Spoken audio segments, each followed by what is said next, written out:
এখন মধ্যরাত, খুব সুন্দর জ্যোৎস্না ছড়িয়েছে চারদিকে। চাঁদের আলোয় চেনা রাস্তাটিকেও অচেনা মনে হচ্ছে ধ্রুবর।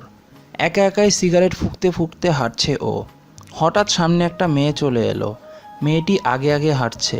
কোন গলি দিয়ে এসে সামনে পড়ল বুঝতে পারল না ধ্রুব। মেয়েটির বেশ লম্বা চুল, দীর্ঘ ও ঘন চুলগুলো দিয়ে ছেয়ে গেছে সমস্ত পিঠ। এমন মাঝরাতে এরকম এলোকেশি দেখলে ভয় পাওয়াটাই স্বাভাবিক। ধ্রুবর বুকটা কেমন ধক করে উঠল। মেয়েটির হাঁটার স্টাইলে একটা কেমন ভূতুরে ভাব আছে, মনে হচ্ছে ভূতের দেশের রাজকন্যা। আচ্ছা, এটা সত্যিই ভূত পেতনি নয় তো? নিজের মনকে নিজেই প্রশ্ন করলো ধ্রুব। কিন্তু ভয় হচ্ছে, মেয়েটাকে কোনো সাধারণ মেয়ে মনে হচ্ছে না। ধ্রুব আস্তে আস্তে হাঁটতে লাগলো। আচমকা মেয়েটি পিছন ফিরে তাকালো। চাঁদের আলোয় রূপবতী মেয়েটাকে দেখে কল্পলোকের রাজকন্যা মনে হচ্ছে। ছোট্ট একটা মুখে অসম্ভব মায়া। এই চাহনিতে যে কেউ তলিয়ে যেতে পারে।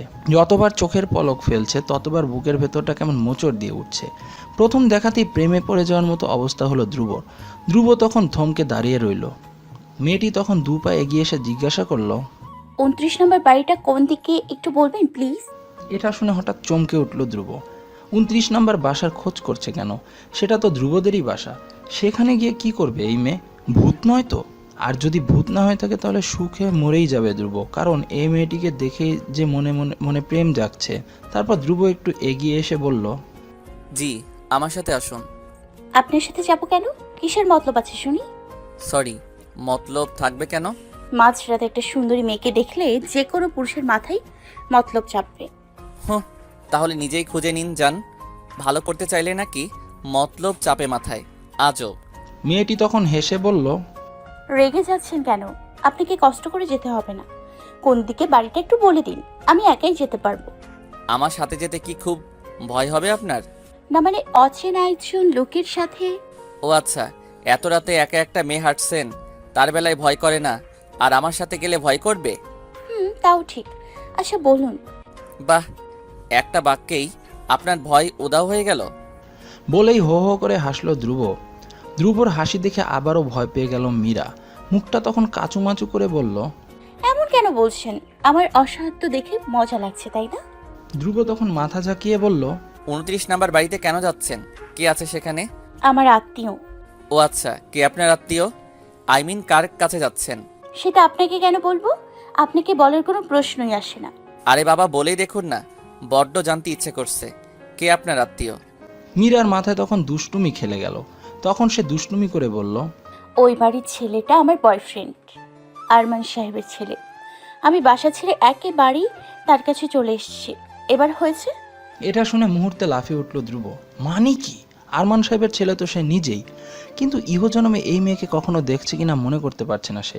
আর এই মেয়ে কিনা ওর গার্লফ্রেন্ড, আবার বলছে সব কিছু ছেড়ে চলে এসেছে। কিন্তু কিভাবে সম্ভব? কি ভাবছেন? বিশ্বাস হচ্ছে না? না, হচ্ছে না। কেন? একটা মেয়ে আপনাকে মিথ্যে বলবে কিসের দুঃখে? সেটা তো আমারও প্রশ্ন। আপনার মতো একটা সুন্দরী মেয়ে আমাকে নিজের বয়ফ্রেন্ড দাবি করছে, কিসের দুঃখে? মীরা এটা শুনে অবাক হয়ে তাকালো ধ্রুবর দিকে, তারপর চোখ পাকিয়ে বলল, মানে? হ্যাঁ মানে, আমি ওই বাড়ির একমাত্র ছেলে, আর আরমান সাহেব আমার বাবা। এটা শুনে মীরার মুখটা একদম ছোট একটু হয়ে গেল। তখন সে জিহ্বায় কামড় দিয়ে বলল, সরি ভাইয়া, I am really sorry. It's okay, কিন্তু এই বানানো কথাটা কেন বললে আমাকে? সরি বললাম তো, হুট করেই মাথায় দুষ্টুমি চলে এলো তাই। যদি আমার কোনো প্রতিবেশীকে এই কথাটা বলতে, তাহলে মান সম্মান, আমার বাবার সম্মান সব চলে যেত। সরি ভাইয়া, আমি এই কথাটা একদমই ভাবিনি। ভাগ্যিস আপনার সাথেই দেখা হয়ে গেল। অন্য কাউকে বললে সত্যি বড় বিপদ হয়ে যেত। আচ্ছা আচ্ছা, বুঝলাম, কিন্তু ওই বাড়িতে কেন যাচ্ছ বলবে কি? কি দরকার? কে তোমার আত্মীয়? মীরা তখন মুখটা কেমন করে বলল, আসলে আপনার বোন আইরিন আমার বন্ধু। আমরা খুব ভালো ফ্রেন্ড। আমার বাসায় একটা বড় সমস্যা হয়েছে, তাই বাসা ছেড়ে চলে এসেছি। 2 দিন থাকবো আইরিনের কাছে। ও আচ্ছা, বুঝলাম, কিন্তু তুমি কি আইরিনকে জানিয়ে এসেছো? আই মিন ফোনে কথা বলে এসেছো? না ভাইয়া, আব্বু আমার ফোন নিয়ে ভেঙে ফেলেছে। আমি আইরিনের সাথে যোগাযোগই করতে পারিনি। বুঝলাম। আচ্ছা আসো, সমস্যা নেই। কেন? সমস্যা হতে পারে। আমি এর আগে কখনো আইরিনের বাসায় যাইনি। সমস্যা হবে না, কিন্তু কথা হচ্ছে বাসায় তো আজকে কেউ নেই। আম্মু আব্বু আর আইরিন আমাদের গ্রামের বাসায় বেড়াতে গেছে। ওখানে একটা কাজিনের বিয়ে, সেখানে অ্যাটেন্ড করতে গেছে। আমিও মেবি কালকে চলে যাব। এটা শুনেই মীরার গলা শুকিয়ে গেল। তখন মীরা বলল, তাহলে কি হবে? আমি এখন কোথায় যাব? ভয় পেও না, তোমার সম্ভবত কোথাও যাওয়ার জায়গাও নেই। তুমি আজ রাতে আমাদের বাসাতেই চলো, কালকে না হয় আমার সাথে আমাদের গ্রামের বাসায় যাবে। তারপর মীরা কিছুক্ষণ কি যেন ভাবলো। আইরিনের সাথে অনেক দিনের বন্ধুত্ব, ওর ভাই সম্পর্কে ভালো ভালো কথাই শুনে এসেছে সব সময়। ধ্রুবকে বিশ্বাস করাই যায়, আর রাতটা পার হলে কালকে আইরিনের কাছে চলে গেলেই হবে, কারণ মীরার তো আর কেউ নেই যার কাছে সে এই মুহূর্তে চলে যাবে। আসো, ভয় পেও না কেমন। আচ্ছা। তারপর ধ্রুব আর মীরা একসাথে হাঁটছে। মীরার একটু ভয় ভয় করলেও বেশ ভরসা পাচ্ছে এখন। অন্তত একা একা হাঁটার চেয়ে কেউ সাথে থাকলে খুব ভালো লাগে, আর ধ্রুবকে দেখলেই অনেক ভরসা পাওয়া যায়। তার কিছুক্ষণ পর হাঁটতে হাঁটতে বাসায় পৌঁছে গেল দুজনে। বাসার ভিতরে ঢুকে লাইট জ্বালিয়ে দিল ধ্রুব। তারপর মীরার দিকে তাকিয়ে বলল, ফ্রেশ হয়ে নাও, আর মোটেও ভয় পেও না। আচ্ছা, আমি একবার আইরিনের সাথে কথা বলতাম, ওকে একটু ফোন দিয়ে দেবেন প্লিজ। ধ্রুব তখন ফোনটা এগিয়ে দিল মীরার দিকে। মীরা ফোন নিয়ে পাশের রুমে চলে গেল। কিছুক্ষণ কথা বলার পর ধ্রুবর কাছে এসে ফোনটা ফেরত দিল। তারপর ধ্রুব বলল, এইদিকে বাথরুম, তুমি গিয়ে ফ্রেশ হয়ে নাও, এসে নাস্তা করে নাও, আমি খাবার রেডি করছি। আপনাকে কষ্ট করতে হবে না, অযথা কষ্ট দিচ্ছি এসে। আরে না, আপনি আমাদের গেস্টদের সেবা করার একটু দায়িত্ব তো নিতেই হয়, তাই না? মীরা তখন মুচকি হেসে বাথরুমের দিকে চলে গেল। বাথরুমে গিয়ে ফ্রেশ হয়ে ভেতর থেকে ডাকলো, আপনি কি আছেন? আছি এখানে। একটু তোয়ালে আর আইরিনের একটা ড্রেস দিয়ে যেতে পারবেন প্লিজ? তখন ধ্রুব কি যেন ভেবে হাসলো। তারপর আইরিনের রুমে ঢুকে ওর একটা জামা নিয়ে বাথরুমের দরজা গিয়ে নক করলো। দরজা একটু ফাঁক করে হাত বাড়িয়ে সেগুলো নিল মীরা। তারপর আবারও দরজা লাগিয়ে দিল। ধ্রুবর কেন জানি খুব আনন্দ হচ্ছে। প্রথম দেখি কারো প্রেমে পড়ে গেছে, সেই মেয়েটি আজ ওর বাসায়। মন ভরে দেখা আর কথা বলার সুযোগ পাওয়া যাবে ভাবতেই মনে লাড্ডু ফুটতে লাগলো। পুরো বাড়িতে শুধু দুজন যুবক যুবতী, আর কেউ নেই। ব্যাপারটা ভাবলেই কেমন যেন লাগে। যদিও ধ্রুবকে চোখ বন্ধ করে বিশ্বাস করা যায়, তবুও মীরার কেমন কেমন যেন লাগছে। নায়িকার নাম চেঞ্জ করলাম মীরা থেকে অর্থী। বাসাটা সম্পূর্ণ ফাঁকা, কোনো সারা শব্দ নেই। কেমন ভূতুরে একটা ভাব বিরাজ করছে। অর্থী তখন ফ্রেশ হয়ে এসে নাস্তার টেবিলের কাছে চলে এলো। ধ্রুব নাস্তা রেডি করে বসে আছে। অর্থী হেসে বলল, এত কষ্ট করার কোনো দরকার ছিল কি? আরে কষ্ট বলছেন কেন? আপনি তো আজকে আমার অতিথি, অতিথির সেবা করাই পরম ধর্ম। তাই নাকি? তবে পরম ধর্ম পালন করুন, কিন্তু আমাকে তুমি করে বলতে হবে। আমি তো আইরিনের ফ্রেন্ড, আর আপনার চেয়েও বয়সে অনেক ছোট। ও আচ্ছা, নাও বসো, নাস্তা খাওয়া শুরু করো। তারপর অর্থী হেসে চেয়ারে বসে পড়ল। ধ্রুব খাবার এগিয়ে দিল, স্যান্ডউইচ, জুস ও ফ্রুটস। আর কোনো খাবার নেই। ফ্রিজ ঘাটাঘাটি করে একটু পুডিং পেয়েছে, সেটা এগিয়ে দিল অর্থীর দিকে। অর্থী এরকম আতিথেয়তা দেখে মুখ টিপে হাসলো, কিন্তু কিছুই বলল না। বেশ মজা লাগছে ওর। ধ্রুব কত যত্ন করে খাওয়াচ্ছে ওকে। খাবার মাঝখানে ধ্রুব জিজ্ঞাসা করলো, বাসায় কে কে আছে তোমার? বাবা মা আর ছোট ভাই। ও, তারা তোমাকে খুঁজবেন না? হয়তো খুঁজবেন, হয়তো খুঁজবেন না। কি সমস্যা একটু বলবে কি আমাকে, নাকি রেস্ট্রিকশন আছে? না, আসলে বলতে ইচ্ছে করছে না। ওকে, ইচ্ছে না করলে জোর করে শুনবো না। তুমি খাও, আমি একটু রাইস কুকারে ভাত বসিয়ে দেই। কেন, আপনি ডিনার করেননি? আমি বাইরে থেকে খেয়ে এসেছি, তোমাকে তো না খাইয়ে রাখা যায় না। আপনিও না? আমার নাস্তা খেয়ে পেট ভরে গেছে, আর কিছু লাগবে না। দেখো, বাসায় যদি খাবার না থাকতো তাহলে না হয় না খাইয়ে রাখতাম। ফ্রিজে তরকারি আছে, আমি ভাত রেঁধে দিচ্ছি, তরকারি গরম করে দিচ্ছি, তুমি খেয়ে নেবে। আচ্ছা আচ্ছা, তাহলে আর 2 মিনিট বসুন আপনি, আমি নিজেই ভাত বসিয়ে দিচ্ছি। আমাকে শুধু রান্নাঘরটা দেখিয়ে দিন। সে কি, তুমি তো আমার গেস্ট। তাতে কি, মেয়ে মানুষ থাকতে একটা ছেলে কেন রান্না করবে? তার উপর মেয়েটা বেশ ভালোই রান্না জানে। আচ্ছা তাহলে খেয়ে নাও আগে। তারপর অর্থী নাস্তা শেষ করেছে। ধ্রুব চেয়ে চেয়ে দেখছে। মেয়েটিকে দেখেই মনে হচ্ছে ওর প্রচণ্ড খিদে পেয়েছে। ভাত রান্না করতেই হবে আজকে। মেয়েটা অনেক ভালো। রান্নাঘর দেখিয়ে দিন, আর চাল কোথায় রাখা আছে বলুন। আচ্ছা, তুমি বিরিয়ানি রান্না করতে পারো? পারি তো, খাবেন? হ্যাঁ, ইচ্ছে করছে খেতে। ফ্রিজে মাটন রাখা আছে, মাটন বিরিয়ানি করতে পারবা? পারবো। আদা রসুন আর মশলা কোথায় রাখা আছে সেটা দেখিয়ে দিলেই হবে। আপনি দেখছি সবই জানেন। সাধারণত বাড়ির ছেলেদের এসব জানার কথা না। আপনি কি সবসময় রান্নাঘরে বসে থাকেন নাকি? রান্নাঘরে বসে থাকি না ঠিকই, তবে মাঝে মাঝে আম্মুকে রান্নায় হেল্প করি। বাহ, এমন ছেলেও জগতে আছে, আমার তো জানা ছিল না। তাহলে আইরিন তো রান্নাই পারে না, সেখানে আপনি ছেলে হয়েও মাকে রান্নায় হেল্প করেন। বিয়ের পর বউকে হেল্প করতে হবে তো। বাবা, এত কেয়ার এখনই? আপনার বউয়ের কপাল তবে অনেক ভালো। হয়তো বা, দেখা যাক না। বউয়ের কপালের চেক হয়তো আমার কপালই ভালো হবে। কিরকম? হয়তো খুব ভাগ্য করে একজন রূপবতী বউ পেয়ে যেতে পারি। শুধু রূপ থাকলেই হয় না, গুণও থাকতে হয়। এখনকার মেয়েরা তো রূপে গুণে একেবারে পরিপূর্ণ। এই যে তুমি দেখতেও যেমন রূপবতী, তেমনি গুণও উপচে পড়ছে। তখন ধ্রুব হেসে উঠল। এরকম এর হাসাহাসি করতে করতে রান্নার সব কিছু রেডি করে ফেললো অর্থি। ধ্রুব পাশে দাঁড়িয়ে দাঁড়িয়ে শুধুই দেখছে আর খুব হাসাহাসি আর গল্প হচ্ছে দুজনের মধ্যে। মনে হচ্ছে পুরো বাড়িটা ফাঁকা হয়েই বেশ ভালো হয়েছে, মন খুলে হাসা যাচ্ছে, ইচ্ছে মতো গল্প করা যাচ্ছে, আর কেউ থাকলে হয়তো এটা সম্ভব হতো না। এই মুহূর্তে ধ্রুবর মনে হচ্ছে অর্থি বোধহয় এ বাড়ির বউ, কেমন যত্নে রান্না করছে, সব কাজ গুছিয়ে গুছিয়ে সেরে ফেলেছে, একদম পারফেক্ট বউ, মানিয়ে গেছে ওকে। অর্থি কাজের ফাঁকে ফাঁকে ধ্রুবর দিকে তাকাচ্ছিল, তাকানো মাত্রই চোখাচোখি হয়ে যাচ্ছিল দুজনাতে। তারপর রান্না শেষ করে অর্থি হাত ধুয়ে ফেললো এবং ধ্রুব বলল, একটু পরে খাওয়া যাবে, এখন খেতে ইচ্ছে করছে না। আচ্ছা বেশ, আপনি ঘুমাবেন না? এতক্ষণ ঘুমানোর কথা ধ্রুবর মনেই ছিল না। অর্থির কথা শুনে মনে পড়ল, তখন ঘড়ির দিকে তাকিয়ে দেখলো প্রায় 1টা বাজে। কখন যে এত রাত হয়ে গেছে বুঝতেই পারিনি ও। তখন অর্থির দিকে করুণা দৃষ্টিতে তাকিয়ে বলল, এখনই ঘুমাবা? কিন্তু আমার ঘুমোতে ইচ্ছে করছে না। তাহলে কি করবা? কিছুক্ষণ বসে বসে আড্ডা দিই, যদি আপনি জেগে থাকেন আর কি। Great idea. তাহলে একটা কাজ করবে, এক্ষুনি বিরিয়ানি খেয়ে দুজনে ছাদে চলে যাই। ছাদে আজ সুন্দর জ্যোৎস্না ছড়িয়েছে। অর্থির জন্য একদম লোভনীয় প্রস্তাব। পূর্ণিমা খুবই ভালো লাগে অর্থির, আর ধ্রুবর মতো একজন মানুষের সাথে বসে গল্প করতে পূর্ণিমা দেখতে নিশ্চয়ই আরও বেশি ভালো লাগবে। ও তাড়াতাড়ি বিরিয়ানি সাজিয়ে ধ্রুবকে খেতে ডাকলো। ধ্রুব ভাবতেও পারেনি অর্থি এত ভালো রান্না করতে পারবে। রান্নার সময় ওর মনে হচ্ছিল লবণ একটু বেশি পড়ে গেছে, কিন্তু খাওয়ার সময় মনে হচ্ছে একেবারে অমৃত। প্রশংসা না করে পারল না ধ্রুব। এরপরে দুজনে নানান বিষয় নিয়ে গল্প করতে করতে খাওয়া শেষ করে ফেললো। খেয়ে উঠেই বিশাল বড় ঢেকুর তুলল ধ্রুব। অর্থি থালা বাসন পরিষ্কার করার কাজে লেগে গেল। সত্যিই মেয়েটা অনেক কাজের, গুণবতী বটে। কাজ শেষ করে ধ্রুব অর্থিকে নিয়ে ছাদে দেওয়ার জন্য পা বাড়ালো। অর্থি আগে আগে হাঁটছে, ধ্রুব পিছনে। কিছু দূর যাওয়ার পর দুজনে একই সাথে সিঁড়িতে পা ফেলতে লাগলো। অর্থির কেমন কেমন যেন লাগছে, বুকটা ধুক ধুক ধুক ফুক করছে।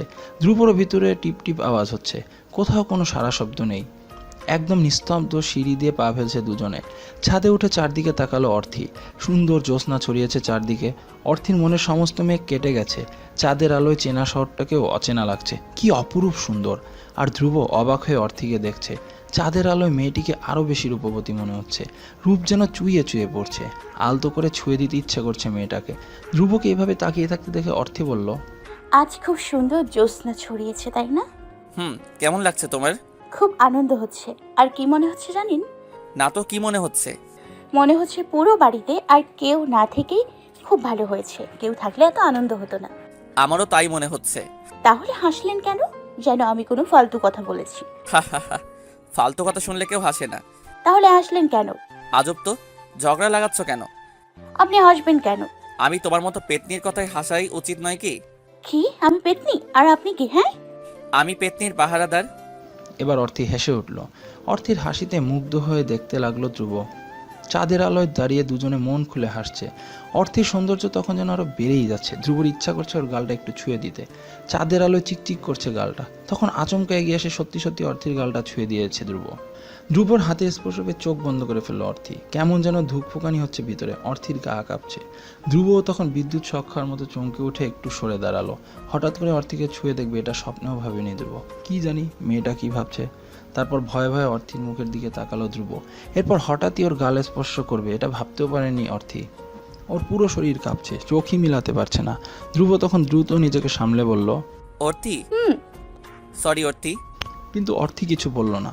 কেমন যেন ফিল কাজ করছে ওর। ধ্রুব অনেক ফিল নিয়ে আলতো করে স্পর্শ করছে ওকে, তাই সেও বলল, আমি কিছু মনে করিনি। কথাটি বলেই চুপ করে দাঁড়িয়ে রইল অর্থি। ধ্রুব তখন একটু সরে গিয়ে অন্যদিকে দাঁড়িয়ে পড়ল। অর্থি থেকে কিছুটা দূরে দাঁড়িয়ে আছে ও। তারপর অর্থি বলল, এই ভরা পূর্ণিমার শহরটাকে কেমন অচেনা লাগছে, তাই না? ধ্রুব যথাসম্ভব স্বাভাবিক হওয়ার চেষ্টা করে বলল, অনেক সুন্দর জ্যোৎস্না ছড়িয়েছে চারিদিকে। তোমার কেমন লাগছে? অনেক অনেক ভালো। আচ্ছা, আপনার কি জ্যোৎস্না নিয়ে কোনো প্ল্যান আছে? না তো, কেন? আমার আছে। আমি ভেবে রেখেছি আমার যখন বিয়ে হবে আমার বরকে নিয়ে আমি ছাদে বসে জ্যোৎস্না দেখ আর দুজনে খুনসুটি করব। হাতের মুঠোয় হাত রাখবো, কিন্তু সে যদি আনরোম্যান্টিক হয় মাঝে মাঝে এটাই ভাবি। সিরিয়াসলি? আমিও তো এরকম ভাবনা ভাবি। আমারও এরকম প্ল্যান আছে। তবে চিন্তা করো না, বর খুব আনরোমান্টিক হলেও তোমার স্পর্শে রোমান্টিক হয়ে যাবে। তখন অর্থি হাসলো। এরপর ধ্রুব একটু কাছে এগিয়ে এসে দাঁড়ালো। দুজনে দাঁড়িয়ে থেকে চাঁদের আলো সবকিছু সৌন্দর্য উপভোগ করতে লাগলো। অনেকক্ষণ কেউ কোনো কথা বলেনি, তাই অর্থই প্রথম কথা বলল। আচ্ছা ভাইয়া, একটা প্রশ্ন করি। করো। মানে গার্লফ্রেন্ড নেই আপনার? না, নেই। বোধহয় এখনো ওটা জন্মই হয়নি। কি যে বলেন না, কেন নেই? লাস্ট ইয়ারে ব্রেকআপ হয়ে গেছে। হায় রে, ব্রেকআপের পর আর কারোর সাথে জড়াননি? না, ওসব আর ভালো লাগে না। তাছাড়া প্রেমে পড়ার মতন আর কোনো মেয়েও পাইনি। আচ্ছা, সব পুরুষটাই একই ডায়লগ কেন দেয়? সব পুরুষ বলতে কয়জন পুরুষকে দেখেছো তুমি? না মানে শুনি তো আশেপাশে, নাটকেও দেখা যায়, যা বুঝলাম আপনাদের সবারই একই ডায়লগ। হয়তোবা মেয়েদের পটানোর জন্য দেয়া হয়। এখন কি আমাকে পটানোর জন্য দিচ্ছেন নাকি? একটু আধটু তো দিচ্ছি। সিরিয়াসলি? আমার মতো মেয়েকে পটানোর কি আছে? আছে, অনেক কিছুই আছে। এনিওয়ে, চা খেতে মন চাইছে, তুমি দাঁড়াও, আমি নিচ থেকে চা করে আনি। তখন অর্থির গলা শুকিয়ে গেল ভয়ে, তারপর আস্তে করে বলল, এই একটা বাড়ির ছাদে দাঁড়িয়ে থাকবো আমি? তাহলেই হয়েছে। আমার বড্ড ভয় করে, আমিও যাব আপনার সাথে। আচ্ছা, আসো তাহলে। দুজনে একসাথে সিঁড়ি দিয়ে নামছে। সিঁড়িতে কোনো লাইট নেই, একদম অন্ধকার। অর্থি হঠাৎ উষ্টা খেয়ে পড়ে যাওয়ার মতো অবস্থা হলো। ধ্রুব খপ করে ওর হাতটা ধরে ফেললো, তারপর বলল, আমার হাত ধরে আস্তে আস্তে নামো, ফোনের লাইট জ্বালাবো। না থাক, অন্ধকার সিঁড়িতেই হাঁটতে ভালো লাগছে। বলেই আবারও পড়ে যাচ্ছিল। ধ্রুব এবার ধরতে গিয়ে অর্থির বুকে হাত চলে গেল। হঠাৎ তখন ইলেকট্রিক শক খাওয়ার মতো প্রচণ্ড শক খেয়ে হাত সরিয়ে নিল ধ্রুব। অর্থিরও সমস্ত শরীর যেন ঝনঝন করে উঠল। তারপর ধ্রুব একটু দূরে সরে দাঁড়িয়ে এক হাতে অর্থির হাত ধরে রেখে অন্য হাতে ফোনে টর্চ চালালো এবং স্বাভাবিক হওয়ার চেষ্টা করে বলল, এই জন্যই বলছিলাম যে লাইট জ্বালাই, তুমি তো দিচ্ছিলেই না জ্বালাতে।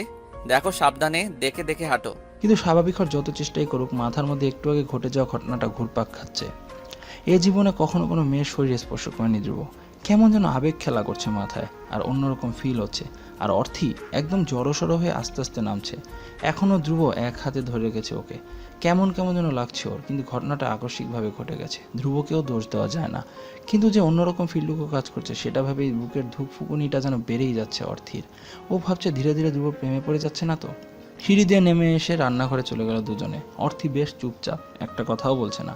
ধ্রুব নিজেই চা বানাতে চলে গেল। অর্থি দাঁড়িয়ে দাঁড়িয়ে দেখবে ব্যাপারটা কেমন যেন না, কিন্তু লজ্জায় মুখও তুলতে পারছে না। এখন ধ্রুবর পাশে দাঁড়িয়ে চা বানাতে পারবে না ও, তাই বলল, আমি রুমে গিয়ে শুয়ে পড়ি। ধ্রুব তখন কি বলবে বুঝতে পারলো না, তবে অর্থির খুব আনইজি লাগছে সেটা বুঝতে পারলো, তাই বলল, আচ্ছা যাও, সব রুমই ফাঁকা আছে, যে কোনো রুমে গিয়ে শুয়ে পড়ো। অর্থিও মাথা নাড়িয়ে একটা রুমে গিয়ে বিছানায় গা এলিয়ে দিল। ভালো লাগছে না ওর কিছু। বারবার আজকের দিনটার কথা মনে পড়ছে। অনেক স্বাভাবিক হতে চেষ্টা করে বারবার সেই বাবার মায়েরগুলো মনে পড়ছে। এত বড় একটা মেয়ের গায়ে এখনও হাত তুলে নুনি, এখনও মেয়েকে চড় থাপ্পড় দেন, লাঠি ঝাঁটা দিয়ে পেটান, সহ্য করা যায় না। সেজন্যই তো রাগ করে বাড়ি ছেড়ে চলে এসেছে ও। আরও কত রকমভাবে নির্যাতন করেন বাবা মা। তখন অজান্তেই চোখ দিয়ে পানি পড়ছে অর্থির। কখন যে চোখের কোণে পানি এসে গেছে তা বুঝতেও পারলো না অর্থি। খুব কান্না পাচ্ছে ওর, কিছুতেই চেপে রাখতে পারলো না, তাই হাউমাউ করে কেঁদেই ফেললো। ওর কান্নার শব্দ শুনে ছুটে আসলো ধ্রুব। দরজা খোলাই ছিল। ঘরে এসেই বিছানার পাশে বসে অর্থিকে বারবার জিজ্ঞেস করতে লাগলো, কি হয়েছে তোমার? কিন্তু অর্থি কাঁদতেই লাগলো। কিছুতেই কান্না থামাচ্ছে না। ধ্রুবর নিজেকে খুব অপরাধী মনে হচ্ছে। কেবলই মনে হচ্ছে ওর জন্যই অর্থি কষ্ট পেয়ে কাঁদছে। কীভাবে ওকে সান্ত্বনা দেবে বুঝতে না পারে অপরাধীর মতো মাথা নিচু করে রইল। অনেকক্ষণ কান্না করার পর অর্থির কান্না একটু হালকা হলো। তখন ধ্রুব জিজ্ঞাসা করলো, তুমি কি আমার উপর রেগে গিয়ে? কিন্তু কথা শেষ করতে পারলো না ধ্রুব। অর্থি ওর বুকে লুটিয়ে পড়ে কান্না জুড়ে দিল আবার।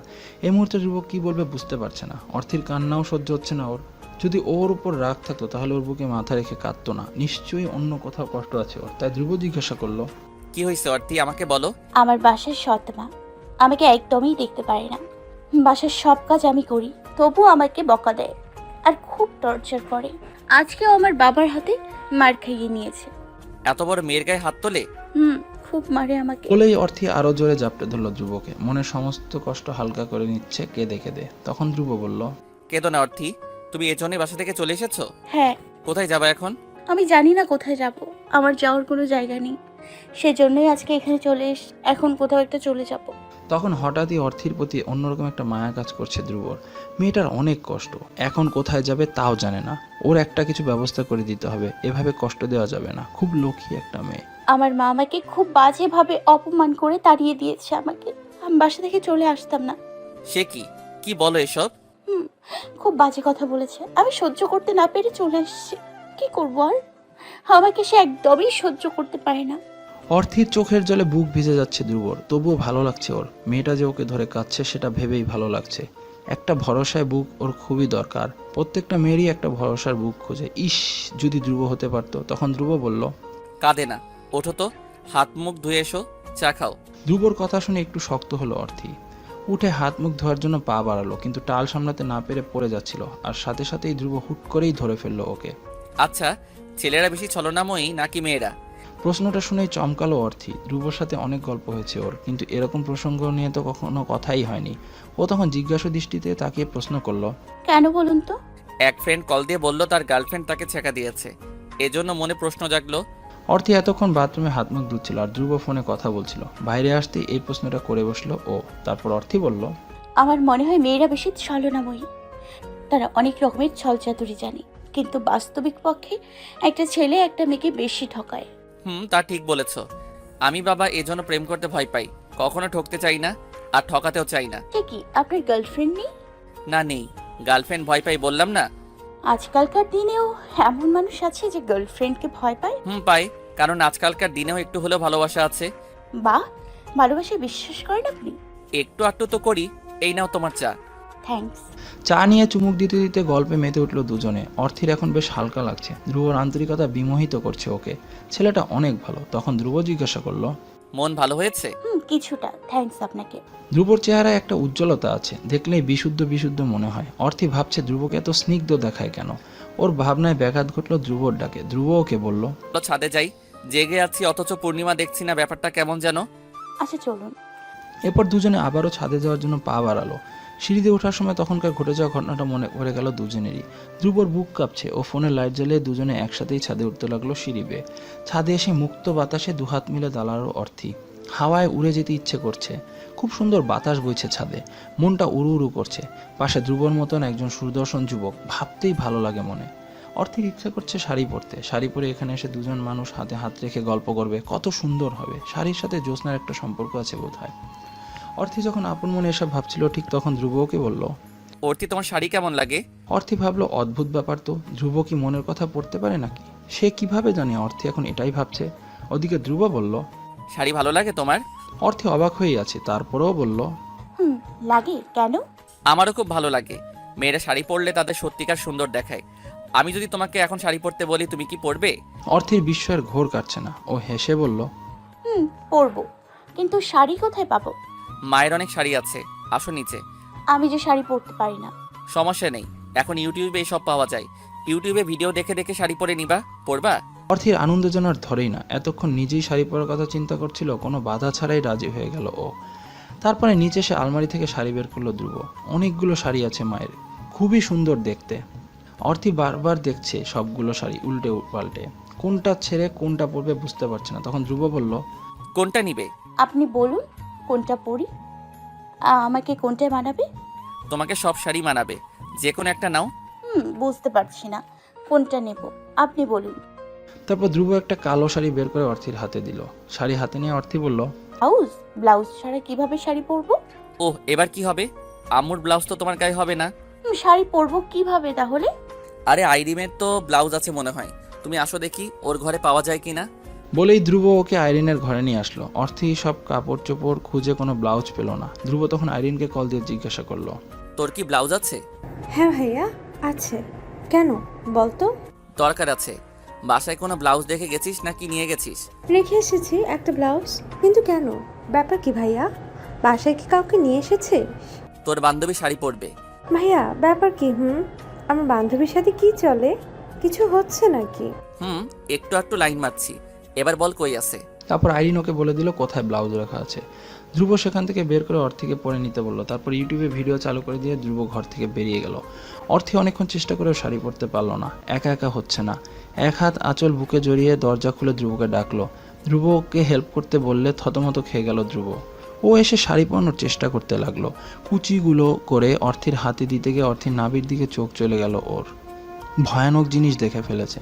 নাভির সৌন্দর্য দেখে মাথা এলোমেলো হয়ে গেল ধ্রুবর। ও অর্থির চোখের দিকে তাকাতেই খেয়ে হারালো অর্থি। একে অপরের চোখের দিকে তাকিয়ে রইল অপলকভাবে। কেউ কিছু বলছে না, শুধু চেয়ে চেয়ে দেখছে একজন আরেকজনকে। দৃষ্টি বাদ মানছে না। যত দেখছে তত গভীর হয়ে যাচ্ছে। দুজনের বুকের ভেতরটা যেন ধুকফুক করছে। তখন অজান্তেই শাড়ি গুজে দিল ধ্রুব। আবেশে চোখ বুজে ফেলল অর্থি। অর্থির দিকে তাকিয়ে ধ্রুবর খেয়াল হলো অর্থির শাড়ির ভেতরে গুজে দিয়েছে। এরপর ওর উষ্ণ শরীরে স্পর্শ অনুভব করে কেমন ফ্যাকাশে হয়ে গেল। ধুকফুকুনি বাড়ছে। এদিকে অর্থি ও ধ্রুবর হাতের স্পর্শ পেয়ে কেঁপে কেঁপে উঠছে। তারপর নিজেকে একটু সামলে ধ্রুব বলল, অর্থি চোখ মেলল কিন্তু কোনো কথা বলল না। লজ্জায় লাল হয়ে মাথা নিচু করে রইল। ধ্রুব ওর শাড়ির পাট ঠিক করে দিয়ে আঁচল ঠিক করতে গিয়ে ওর বুকের দিকে চোখ গেল। একদম পাগল করা সৌন্দর্য মেয়েটা।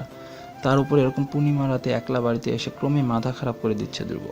ধ্রুব তখন কোনো মতে শাড়ি ঠিক করে দিয়ে বাইরে বেরিয়ে এলো। নিজেকে সামনে নিতে সময় লাগলো ওর। এদিকে অর্থিও নিজেকে সামনে নিল। কেমন কেমন যেন লাগছে, একটা ঘোরের মধ্যে চলে গেছে ওরা। অর্থি বাইরে আসতেই চমকে গেল। ধ্রুব একটা খয়েরি রঙের পাঞ্জাবি পরে ফেলেছে, দারুণ দেখাচ্ছে ধ্রুবকে। তারপর ওকে নিয়ে সিঁড়ি বেয়ে উপরে চলে এলো ধ্রুব। শাড়ি পরে হাঁটতেই পারছিল না, বারবার পড়ে যাচ্ছিল। ধ্রুব ওকে হাত ধরে ধরে নিয়ে এলো উপরে, তারপর বলল, কেমন লাগছে অর্থি? আপনাকে সুন্দর মানিয়েছে। আরে আমার কথা বলিনি, আমি জানতে চাচ্ছি তোমার কেমন লাগছে। ভালো। আপনার? আঙুল ছুঁয়ে থাকতে পারলে বেশ হতো। অর্থি এবার লজ্জায় লাল হয়ে গেল। এদিকে ধ্রুব মাথা চুলকালো। ও যে কিভাবে কথাটা বলছে নিজেই জানে না। ভালোবাসা থেকে বেরিয়ে গেছে কথাটা। ও আর কিছু বলল না, চাঁদের আলোয় অর্থির দিকে তাকিয়ে হাসলো। এরপর অর্থি ধ্রুবর পাশে এসে দাঁড়িয়ে ওর হাতের উপর হাত রাখলো। অর্থির উষ্ণ হাতের স্পর্শে চমকে উঠল ধ্রুব। এত নরম হাত, মেয়েদের হাত এত নরম হয় কি করে? প্রশ্নটা করতে গিয়েও করতে পারল না। অবাক হয়ে আকাশের চাঁদের দিকে চেয়ে রইল। পূর্ণিমা রাতে হাতে হাত রেখে দুজন মানুষ দাঁড়িয়ে আকাশ দেখছে। বাহ, কি অদ্ভুত সুন্দর সব কিছু। তখন ধ্রুব বলল, আচ্ছা অর্থি, এখান থেকে চলে যাওয়ার পর তোমার কি মনে পড়বে না আজকে রাতটার কথা? আপনার কি মনে পড়ে না? সারা জীবন মনে থাকবে আমার। এরকম সুন্দর রাত আমার লাইফে কখনো আসেনি। তাহলে আমাকে জিজ্ঞেস করছেন কেন? মানে এরকম সুন্দর রাত কখনো জীবনে আসেনি। তুই চলে যাবে ভাবলেই কেমন যেন লাগে। কেমন লাগলেও কিছু করার নেই, যেতে তো হবেই, তাই না? সম্ভব হলে সারা জীবনের জন্য এখানে রেখে দিতাম তোমায়। তাই নাকি? এতটুকু বলছেন, সেটাই আমার জন্য অনেক। এটা কি সম্ভব না অর্থি? হয়তো সম্ভব কিংবা সম্ভব নয়, আমার জানা নেই। যদি সম্ভব করতে চাই, তুমি কি করবে? এবার একটু বেশি অবাক হলো অর্থি। একটা মেয়েকে কখনোই সারা জীবনের জন্য অন্যের বাড়িতে থাকা হয় না। থাকতে চাইলে একদম ঘরের বউ হয়ে থাকতে হবে। সেটা কি আদৌ সম্ভব? সে যদি নিজেই সম্ভব করতে চায় তাহলে কি করবে অর্থি? তখন অর্থি ধ্রুবর দিকে তাকিয়ে রইল। আর ধ্রুব বলল, তোমার কি আপত্তি হবে এই বাড়ির একজন হয়ে থাকতে? অর্থি নিশ্চুপ হয়েই আছে। ওকে চুপ থাকতে দেখে ধ্রুব প্রসঙ্গ বদলানোর চেষ্টা করলো, বিভিন্ন বিষয়ে গল্প করার চেষ্টা করলো। এদিকে ওর হাত ধরেই রেখেছে শক্ত করে, আঙুলের ফাঁকে আঙুল। রাত বেড়ে যাচ্ছে, রাত 2:30 বাজে। ছাদে এখন বেশ ঠান্ডা ঠান্ডা ভাব। আর বেশিক্ষণ ছাদে থাকা যায় না। এবার রুমে যেতে হবে। কিন্তু দুজনের কারোরই রুমে যেতে ইচ্ছা করছে না। রুমে গেলেই তো শুয়ে পড়তে হবে, আর এই রাতটা কখনো ফিরে পাওয়া সম্ভব হবে না। তবু আর কতক্ষণই বা থাকা যায়? নিচে যাওয়ার জন্য পা বাড়ালো দুজনে। হঠাৎ একটা ইটের সাথে উষ্টা খেয়ে পড়ে যাওয়ার মতো অবস্থা হলো অর্থির। ধ্রুব হাত টেনে ধরে ওকে আটকালো, কিন্তু অর্থি ব্যথা পেয়েছে ভীষণ। খুঁড়িয়ে খুঁড়িয়ে হাঁটছে। ধ্রুব কোনো কিছু না ভেবেই ওকে কোলে তুলে নিল। এরকম আচরণ আশাই করেনি অর্থি। তার মানে কি ধ্রুব ওর প্রেমে পড়ে যাচ্ছে? নাকি আজকের রাতের খুব ঘোরের মধ্যে পড়ে গেছে সে? ধ্রুব অর্থিকে কোলে নিয়ে খুব সহজে নিচে নামতে লাগলো। অর্থি দুহাতে ওর গলা চেপে ধরে রইল। মনে হচ্ছে দুজন আর কত আপন। একসাথে কত বছর চলাফেরা করেছে দুজনে, একে অপরকে কত ভালোবাসে, কত চেনা পরিচিত মনে হচ্ছে। অবাক হয়ে শুধু ওর মুখের দিকে তাকায় অর্থি। রুমে এসে অর্থিকে কোল থেকে নামিয়ে দিয়ে বিছানায় বসালো ধ্রুব। পায়ের দিকে তাকিয়ে দেখলো একটু চামড়া উঠে গেছে। ধ্রুব দ্রুত স্যাভলন নিয়ে এসে সেখানে লাগিয়ে দিল। পায়ে ধ্রুবর হাতের স্পর্শ পেয়ে শিহরিত হয়ে উঠল অর্থি। ধ্রুব আলতা করে ওর পা ছুঁয়ে দিল। তারপর অর্থিকে বিছানায় শুইয়ে দিয়ে বলল, ঘুমাও এখন। অর্থি করুণ দৃষ্টিতে তাকালো। ধ্রুব রুম থেকে বেরিয়ে যেতে দরজার কাছে আসতেই অর্থি চেঁচিয়ে ডাকলো, শুনুন। বলো। আমার ঘুম আসছে না। ঘুমাও, অনেক রাত হয়েছে। এর বেশি জেগে থাকলে শরীর খারাপ করবে।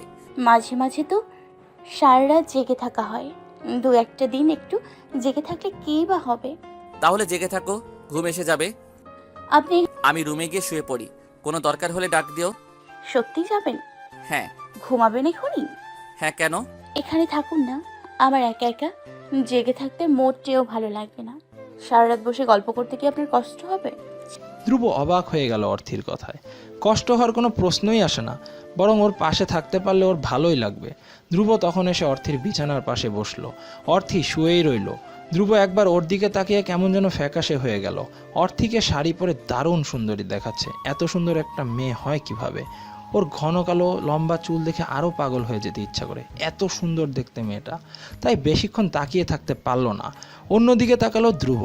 অর্থি কিছুক্ষণ জেগে থেকে কথা বলল। তারপর ধ্রুব ওকে গল্প শোনাতে লাগলো। গল্প শোনাতে শোনাতে তাকিয়ে দেখে অর্থির কোনো সারা শব্দ নেই। ঘুমিয়ে গেছে মেয়েটা। তারপর একটা দীর্ঘশ্বাস ছেড়ে উঠে দাঁড়ালো ধ্রুব। নিজের রুমে এসে শুয়ে পড়ল। সকালবেলা অর্থির ঘুম ভাঙল ধ্রুবর ডাকে। চেয়ে দেখে ধ্রুব চায়ের কাপ হাতে নিয়ে দাঁড়িয়ে আছে। তখন অর্থি বলল, চা? উঠে চা খাও। আমি রাতে আপনাকে থাকতে বলে নিজেই ঘুমিয়ে গেছি, সরি। ইটস ওকে, ফ্রেশ হয়ে আসো। আপনি কোথায় ঘুমিয়েছেন? আমার রুমে? কেন, তোমার রুমে ঘুমাবো ভেবেছিলে নাকি? অর্থি লজ্জা পেয়ে বসলো। ধ্রুব বসে রইল আর ও বাথরুমে গিয়ে ফ্রেশ হয়ে আসলো। তারপর কাপে চা ঢেলে দিল ধ্রুব। অর্থি চা নিয়ে চুমুক দিয়ে বলল, দারুণ হয়েছে চাটা। এত সকাল সকাল কষ্ট করে চা বানাতে গেলেন কেন? বারে, বাসায় গেস্ট এসেছে না। আহা হয়েছে, আমাকে আর গেস্ট বানাতে হবে না। চায়ের জন্য থ্যাঙ্কস। রাতে বিরিয়ানি রান্না করে ফ্রিজে রেখে দিয়েছিল, সেটা বের করে হালকা গরম করে নিয়ে খেতে বসলো দুজনে। খাওয়ার সময় ধ্রুব অর্থিকে বলল খেয়ে উঠে রেডি হয়ে নিতে, গ্রামের বাসায় যাওয়া হবে বিয়ে বাড়িতে। অর্থি যেতে চাইছিল না, কিন্তু না গিয়েও উপায় নেই, ওর তো আর যাওয়ার কোনো জায়গাই নেই। তাই রেডি হয়ে বেরিয়ে পড়লো ওরা। বাসে পাশাপাশি সিটে টিকিট করলো। বাসের সিটে বসে দারুণ আনন্দ হতে লাগলো অর্থির।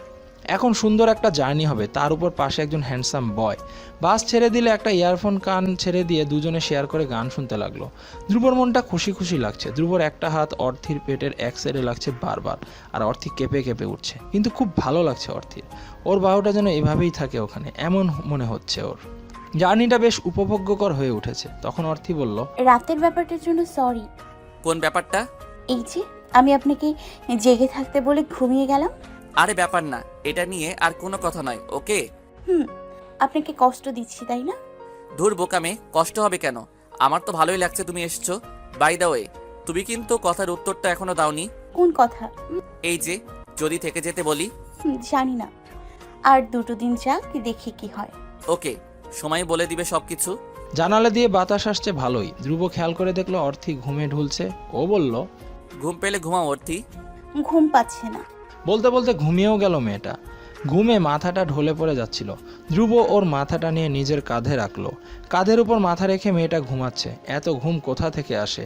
ধ্রুবও তখন ওর মাথার সাথে নিজের মাথাটা রেখে ঘুমিয়ে পড়ল।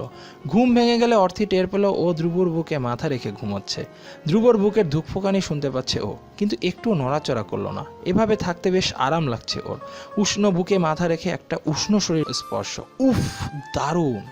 ধ্রুবরও ঘুম ভেঙে গেছে, কিন্তু সেও নড়াচড়া করছে না, একদম শান্ত হয়ে বসে আছে। অর্থিকে বুকে নিয়ে থাকতে পেরে ওরও শান্তি শান্তি লাগছে। ও ভাবছে অর্থি ঘুমিয়ে আছে, এদিকে অর্থিও ভাবছে ধ্রুব ঘুমিয়ে আছে। এভাবে বেশ খানিকটা সময় পেরিয়ে যাবার পর অর্থি মাথা তুলল। কতক্ষণই বা এভাবে ওকে শান্তি দিবে? ধ্রুব জেগে আছে সেটা টের পেয়ে ও উঠে বসলো। ধ্রুব বেশ আয়েশ করে বসেছে। অর্থি মাথা তুলতেই ও বলল, ঘুম হলো মহারানীর? হলো। বিরক্তি করছে আপনাকে তাই না? সেটা হলে কি আর থেকে যেতে বলতাম সারা জীবন? অর্থি অবাক ভঙ্গিতে আসলো। বাস এক জায়গায় দাঁড় করিয়েছে, কিছু যাত্রী উঠছে বাসে। ধ্রুব নেমে গিয়ে চিপসের প্যাকেট আর চাটনি নিয়ে এসে অর্থিকে ডাক দিল। একটা চিপস খুলে দুজনে টুকটুক করে খেতে লাগলো। তখন ধ্রুব জিজ্ঞাসা করলো, পড়াশোনা আর করবে না? করবো তো, সেটা তো করতেই হবে। হ্যাঁ, কষ্ট হলেও পড়াশোনা শেষ করো, কেমন? দেখা যাক, আর কখনো হয়তো বাসায় ফিরবো না। কাজেই আপনাকে রোজগারের উপায় বের করতে হবে। কারোর বাসায় কয়দিনই বা থাকবো? আমাকে ইনকামের একটা রাস্তা বের করতেই হবে। তখন ধ্রুব একটু ভেবে বলল, তোমাকে আমাদের বাসার আশেপাশে যদি 4টা বাচ্চাকে পড়ানোর ব্যবস্থা করে দেই, 4 জনে 10-12 দিলে তোমার মাস দিব্যি চলে যাবে না? কি বললেন? এতগুলো টাকা তো আমার ফ্যামিলিও আমাকে দিত না। এত টাকা দিয়ে কি করব আমি? হ্যাঁ, তুমি একটা কাজ করতে পারো। আমাদের বাসার পাশেই আন্টিদের বাচ্চাকে পড়ানোর জন্য আমি কথা বলিয়ে দিব, তুমি তাদের পড়াবা। কয়টা দিন আমাদের বাসাতেই থাকবা, তারপর আম্মুকে বলবা তুমি আমাদের বাড়িতে রুম ভাড়া নিয়ে থাকতে চাও। যা যা হেল্প করা দরকার আমি করব। পর ধ্রুব বলল। ধ্রুবর এরকম প্রস্তাবে একদম হতবাক হয়ে গেল অর্থি। তাহলে তো খুবই ভালো হয়। ধ্রুব নিজে যদি কথা বলে দেয় তাহলে আর সমস্যা কোথায়? ধ্রুবর বউ হয়ে ওদের বাড়িতে থাকার চেয়ে আপাতত নিজের ইনকাম করে থাকাটা ভালো। তারপর যদি ওসব কিছু হয় তবে সেটা তখন দেখা যাবে। ধ্রুব এই একই কথাই ভাবছে। আপাতত ওকে বাসায় কিছুদিন রাখলে আস্তে আস্তে মেয়েটার বিশ্বাস জন্মাবে ধ্রুব আর ওর পরিবারের প্রতি। তারপর না হয় বাবা মাকে বলে একটা ব্যবস্থা করা যাবে। অর্থির পছন্দ হওয়ার মতোই মেয়ে, বাবা মা ঠিকই রাজি হবেন। তারপর তোমার কি খিদে পেয়েছে অর্থি? না তো। বাস তো ছেড়ে দিল, কোনো খাবার কিনে আনতাম যদি। আরে না, আমার মোটেও খিদে পায়নি। তাহলে ঠিক আছে, কোনো কিছু দরকার হলে সরাসরি আমাকে বলবা, কোনো লজ্জা করবা না, বুঝলে তো? অর্থি মাথা নেড়ে হ্যাঁ বলল। তখন ধ্রুবর দিকে চিপসের প্যাকেট এগিয়ে দিয়ে বলল, নিন খান। একটা খাইয়ে দাও তো। ধ্রুবর এরকম নিঃসংকোচ প্রস্তাবে কিছুটা চমকালো অর্থি। তারপর একটু ভেবে একটা চিপস নিয়ে খাইয়ে দিল ওকে। ধ্রুব হেসে বলল, রাগ করতেছো? না। ফ্রেন্ডলি মিশতে পারো আমার সাথে। যদি একসাথে থাকতেই হয় একই বাড়িতে, আমাকে নিজের একজন ভালো বন্ধু ভাববা। আচ্ছা। তারপর অর্থী আবারও একটা চিপস খাইয়ে দিল ধ্রুবকে। দুজনের মধ্যে সম্পর্কটা বেশ ভালো হয়েছে এখন। কিছু দূর গিয়ে লাঞ্চের জন্য কিছুক্ষণ ব্রেক দিতেই গাড়ি থেকে নেমে রেস্টুরেন্টে ঢুকলো ওরা। ফ্রেশ হয়ে এসে বসে টেবিলে বসে পড়লো দুজনে। ধ্রুব জিজ্ঞেস করলো, কি খাবা? আমি কিছু খাবো না। আরে পাগলি, বলো কি খাবা? অর্থী কিছুতেই খাবারের নাম বলছে না, তাই ধ্রুবই খাবার অর্ডার করলো। দুইজনের জন্য 2 প্লেট তেহারি। খাওয়া দাওয়ার পরে আবার গিয়ে গাড়িতে উঠে পড়লো। গল্প আড্ডা, কিছু কথা শেয়ারিং, এভাবে ধীরে ধীরে গ্রামের বাড়িতে পৌঁছে গেল ওরা। আইরিন আগেই ওর মাকে অর্থির ব্যাপারে বলে রেখেছে। উনি অর্থিকে দেখে খুবই খুশি হলেন। নিজের মেয়ের মতো অর্থির সাথে সম্পর্ক সহজ হওয়ার জন্য বললেন। আজকে গায়ে হলুদ। আইরিন গায়ে হলুদের শাড়ি পরেছে। ও অর্থিকে বলল, উঠি তুইও শাড়ি পরে নে, তোর মনটা ভালো হয়ে যাবে, দেখিস। বলেই শাড়ি ব্লাউজ নিয়ে এসে ওর হাতে দিল। অর্থি শাড়ি পরতে পারে না, তাই আইরিন ওকে পরতে সাহায্য করলো। শাড়ি পরার সময় ওর রাতের ঘটনাটা মনে পড়ে যাচ্ছিল। রাত্রিবেলা ধ্রুব ওকে শাড়ি পরিয়ে দিয়েছে, তখন একদম শিহরিত হয়ে উঠেছিল ও। জীবনে প্রথমবার কোনো ছেলে ওকে স্পর্শ করেছে এভাবে, ভাবতেই আবারও শিউরে উঠলো। তখন আইরিন জিজ্ঞেস করলো, কি রে, তোর আবার কি হলো? আরে না, কিছু না। ব্যাপার স্যাপার কি রে, মনে রং লেগেছে নাকি? এটা শুনে লজ্জায় লাল হয়ে গেল অর্থি। তখন কথা লুকানোর চেষ্টা করে বলল, কিছু না। তা রাত্রে ভাইয়ার সাথে কিছু হলো? তুইও না, কি আবার হবে, আমরা ঘুমিয়েছি দুজনে। বলেই মুখ টিপে হাসলো আইরিন। অর্থি ওকে একটা মাইট দিয়ে বলল, তুইও না চুপ থাকবি? চুপই তো ছিলাম। একটু শুনি না, আমার ভাই কিছু করলো কিনা? না, তোর ভাই অনেক ভালো। বাহ, এত প্রশংসা! আমি তো এতদিন জানতাম আমার ভাইয়া খুব খারাপ। না, ভুল জানতি, অনেক ভালো। আর খারাপ জানতি কেন? তোকে খেপানোর জন্য বললাম রে। কথা বলতে বলতে আইরিন সুন্দর করে সাজগোজ করিয়ে দিল অর্থিকে। সাজগোজ করে বাইরে বের হয়ে অর্থির 2 চোখ ধ্রুবকে খুঁজতে লাগলো। ধ্রুবকে কোথাও দেখা যাচ্ছে না। কি জানি কোথায় যে গেছে ছেলেটা। গায়ে হলুদের অনুষ্ঠানে আইরিনের পাশে বসে আছে অর্থি। আরও অনেক মেয়েই আছে ওদের সমবয়সী। অর্থি অনেকক্ষণ থেকে ধ্রুবকে খুঁজছে, কিন্তু পাচ্ছে না। তারপর একাই উঠে হাঁটতে হাঁটতে বাইরে বেরিয়ে এলো। গ্রামের উঠোনের সৌন্দর্য দেখে বিমোহিত হলো অর্থি। রাস্তার দিকে তাকিয়ে আপন মনে কি যেন ভাবছিল। এমন সময় পেছন থেকে ধ্রুবর গলা শোনা গেল। আমাকে খুঁজছো? অর্থি চমকে উঠে পিছনে তাকিয়ে বলল, না তো, আপনাকে কেন খুঁজবো? সেটা তো আমি জানতে চেয়েছি। আমাকে খুঁজছো? না, মোটেও না। ওকে, এখানে দাঁড়িয়ে আছো কেন? দাঁড়িয়ে আছি না, দেখছি চারদিকটা। খুব ভালো। ধ্রুব এতক্ষণ ধরে কথা বলছিল ঠিকই, কিন্তু ওর মনোযোগ সম্পূর্ণ অর্থির সৌন্দর্যের দিকে। অর্থিকে বাসন্তী শাড়িতে কি যে অপরূপ লাগছে সেটা বলে বোঝানোর মতো না। অপূর্ব লাগছে ওকে। লাল ব্লাউজ, হলুদ শাড়িতে, কপালে লাল টিপ, ঠোঁটে লাল লিপস্টিক, সব মিলে দারুণ এক সুন্দর লাগছে। একদম মুগ্ধ হওয়ার মতোই ওর রূপ ওর। তখন ধ্রুব বলল, একটা জিনিস দেয়া হয়নি। মানে? একটা জিনিস কমতি আছে তোমার মাঝে, সাজগোজ থেকে বাদ পড়েছে। কি জিনিস? একটু দাঁড়াও, আমি আসছি। অর্থি দাঁড়িয়ে রইল কৌতূহলী হয়ে। ধ্রুব কি আনতে